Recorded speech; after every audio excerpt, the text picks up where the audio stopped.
ఇది options trading వెనుకున్న maths, అలాగే సైకాలజీ గురించి మనం తెలుసుకోబోయే ఒక క్విక్ సమ్మరీ. స్టాక్ మార్కెట్లో అదృష్టాన్ని నమ్ముకుండే కుదరదండి. అసలైన సైన్స్, రిస్క్ మేనేజ్మెంట్ వాడి ఆప్షన్స్ ట్రేడింగ్ ఎలా చేయాలో తెలుసుకోవడం మనందరికీ లిటరలీ చాలా అవసరం. సో మొదటి పాయింట్ ఏంటంటే ప్రాబబిలిటీ అండ్ రిస్క్. ఆప్షన్స్ కొనే వాళ్ళకి రిస్క్ లిమిటెడ్గా ఉన్నా గెలిచే ఛాన్స్ జస్ట్ 33% మాత్రమే ఉంటది. అదే ఆప్షన్స్ అమ్మే వాళ్ళకి, అంటే సెల్లర్స్కి, అన్లిమిటెడ్ రిస్క్ ఉన్నా విన్నింగ్ ఛాన్స్ ఏకంగా 67% ఉంటది. మరి అన్లిమిటెడ్ రిస్క్ ఉన్నప్పుడు వాళ్ళెందుకు ట్రేడ్ చేస్తారనే డౌట్ మీకు రావచ్చు. ఆ 67% సక్సెస్ రేటే వాళ్ళ బలం. కాకపోతే పక్కా రిస్క్ మేనేజ్మెంట్ లేకుండా ఎవ్వరూ మార్కెట్లో బ్రతకలేరు కదా. ఇక రెండవది మార్కెట్ శక్తులు. ప్రాబబిలిటీ అనేది కేవలం మార్కెట్ డైరెక్షన్ పైనే కాదు, వోలటాలిటీ అలాగే టైం మీద కూడా ఆధారపడి ఉంటది.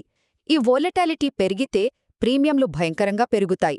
అలాగే సమయం గడిచే కొద్దీ ఆప్షన్ వాల్యూ ఆటోమేటిక్గా పడిపోతోంది. దీనివల్ల సెల్లర్స్కి భలే లాభం వస్తోంది. ఇది అచ్చం క్రికెట్లో స్పిన్నర్ని ఫేస్ చేయడం లాంటిదండి. వోలటాలిటీ పెరిగితే బాల్ ఎటు స్వింగ్ అవుతుందో అస్సలు ఊహించలేం. కానీ టైం గడిచే కొద్దీ ఆ పిచ్ మొత్తం బౌలర్కే పూర్తిగా ఫేవర్గా మారిపోతోంది. ఫైనలీ సైకాలజీ మరియు క్యాపిటల్ ప్రొటెక్షన్. మ్యాథ్స్ ఎంత ముఖ్యమో మన మైండ్ సెట్ కూడా అంతే ముఖ్యం. ఇదేమీ రాత్రికి రాత్రి కోటీశ్వర్లని చేసే మ్యాజిక్ కాదండి. నిజానికి మనం ప్రతి బాల్కి 6 కొట్టాలని ట్రై చేయకూడదు. అప్పుడప్పుడొచ్చే డేంజరస్ బౌన్సర్స్ని వదిలేసి ముందు మన వికెట్, అదేనండి మన పెట్టుబడిని కాపాడుకుంటూ సరైన ఛాన్స్ కోసం వెయిట్ చేయడమే అసలైన గేమ్ చేంజర్.